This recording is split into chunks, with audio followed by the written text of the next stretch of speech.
As June comes to an end in the year 1866, the Austro-Prussian War reaches a potential tipping point. The Austrians have encircled Prussian armies on the Rhine, leaving them to starve. And the Italians have seemingly amassed a force that could steamroll through Venice and conquer all of southern Austria. Meanwhile, forces continue to gather along the Prussia and Austrian border. It is a conflict that could decide the fate of these nations and change Central Europe forever. As all sides finally began to consolidate the entirety of their available forces, the battles and contests of land only increased. Notably, the Rhine would see massive action. In the north, the Federal corps occupying Dortmund would move to intercept the Prussian corps in Hanover, attempting to preserve the encirclement of Prussian forces to starve them out. Meanwhile, the Prussians would not sit idly by, and a desperate dash to Cologne began, where what remaining Prussian forces managed to engage and attempt to recapture the city. Meanwhile, Dortmund, having been abandoned, was actually captured by an extremely low-strength Prussian corps. In the south, Italy would launch a wide-scale attack against Venice. However, the Austrians, anticipating such a move, moved several of their corps against Garibaldi's two northern forces near Verona. This interception would lead to an independent skirmish, while only a handful of weakened Italian corps would attack Venice directly. On the Berlin-Vienna axis, there were fewer skirmishes as both sides continued to remaneuver. However, a battle would erupt outside of Breslau, where a massive cavalry battle between a Prussian and Austrian army would engage each other. With a final move by the Saxon Corps attempting to take Weimar and pinning down the corps there in order to prevent them from saving their comrades in the Rhineland. The first significant battle would occur on June 29th, where the battle for Cologne would begin. An almost even contest between the Prussian forces and the Austrians present. The Austrians would attempt to prevent the Prussians from capturing the city and potentially saving themselves from starvation. The Prussians were in a do-or-die situation. Their morale was rock bottom. They had to butcher their horses just to feed themselves. A failure at Cologne would likely lead to the surrendering of the entire Prussian Third Army. However, there was one hope: the Prussian Eighth Corps.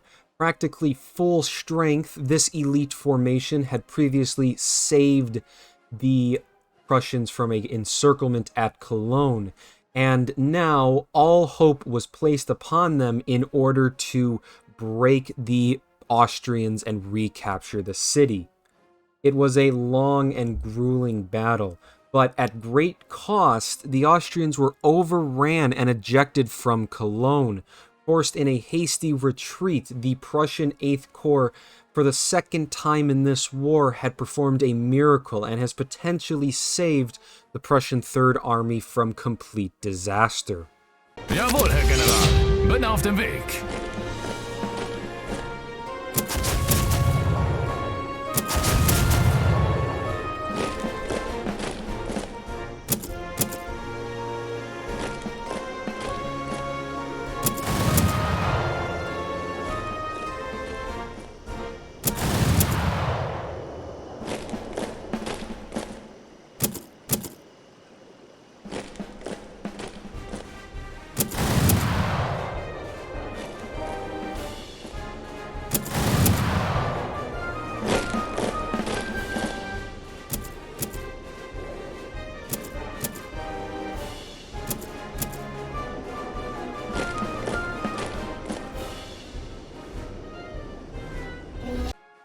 However, this was not the only action that would occur in the Rhine area, as one day later, on June 30th, a battle would break out between Austrian federal troops and two Prussian corps in the small town of Jennestadt.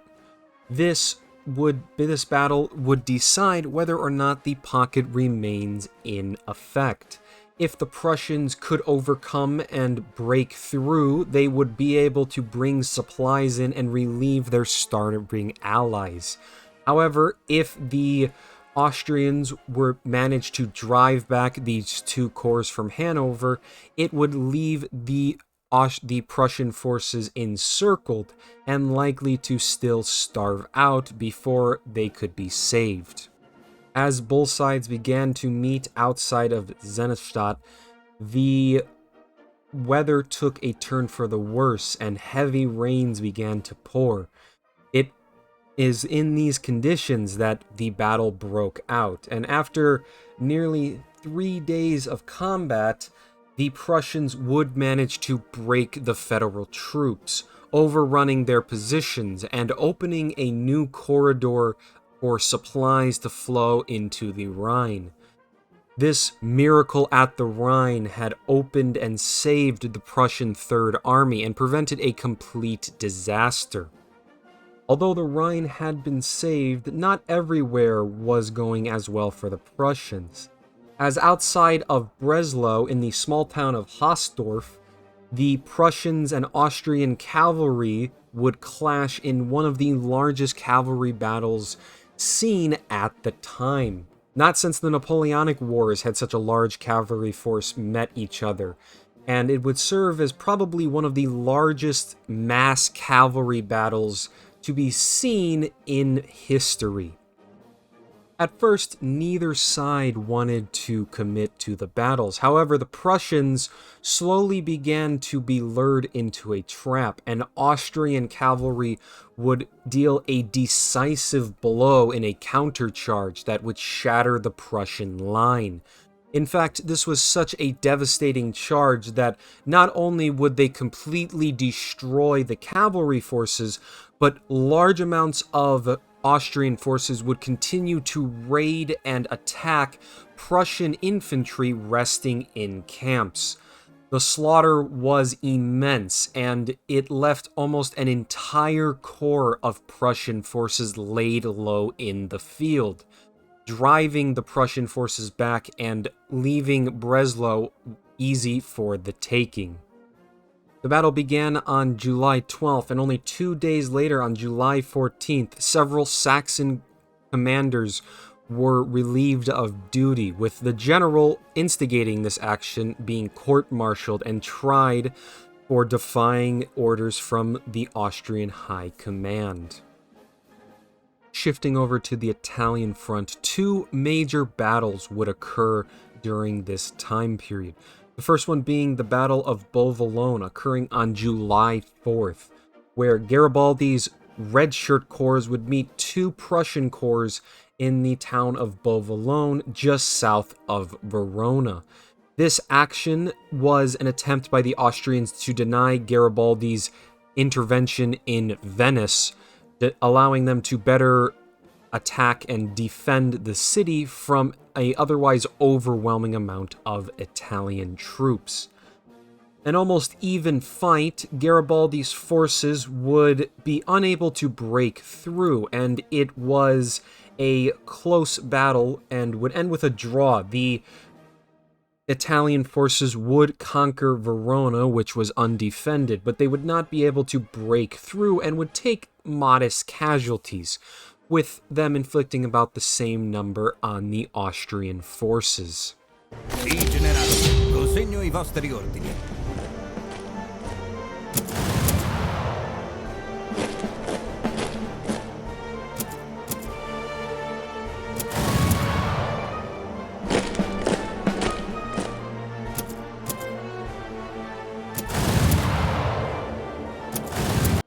2 days after, on July 6, the Italians would mount their second assault on the city of Venice, with the Austrians having two full-strength corps moved against the slightly weakened Italian corps.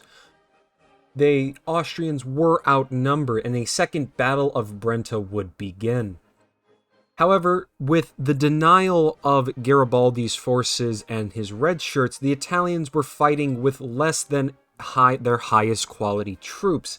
And in the end, this battle would end in a similar manner to that of Bovalone, where neither side managed to gain a decisive upper hand, and the Italians failed to break through.